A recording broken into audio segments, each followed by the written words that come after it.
Hi friends, முருங்கைக்கீரை பொரியல் எப்படி பண்ணுறதுன்னு பார்க்கலாம். ரொம்ப டேஸ்டியாக இருக்கும் இந்த மாதிரி பண்ணும்போது. ரொம்ப சிம்பிளான ரெசிபி. ஃபர்ஸ்ட் தண்ணி ஊற்றிட்டு அதில் கொஞ்சம் பூண்டு இடித்து போட்டுக்கணும். அப்புறம் கொஞ்சம் கல் உப்பு போட்டு நல்லா கொதிக்க வைக்கணும்.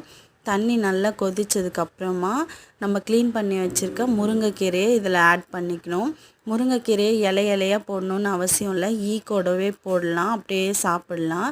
இது முருங்கைக்கீரை தேவையான அளவுக்கு போட்டுட்டு தண்ணியில் நல்லா மிக்ஸ் பண்ணி விட்டுக்கோங்க. ஃபுல்லாக தண்ணியில் மிக்ஸ் ஆகணும், அப்போ தான் நமக்கு வேகும். தண்ணி அதிகமாக ஊற்ற வேணாம். இப்போ எல்லாத்தையும் இந்த மாதிரி மிக்ஸ் பண்ணி விட்டுட்டு எக்ஸ்ட்ரா தண்ணி நல்லா அப்சர்வ் ஆகும். அதனால மூடி வச்சுட்டு ஒரு 5 மினிட்ஸ்க்கு லோ ஃப்ளேமில் வச்சு குக் பண்ணுங்கள். இதுக்கு இடையில் நம்ம வேர்க்கடலை, காரத்துக்கு ஏற்ற மாதிரி மிளகாய், வேர்க்கடலை நான் தோலோடையே சேர்த்துக்கிறேன். உங்களுக்கு வேணான்னா தோல் எடுத்துருங்க.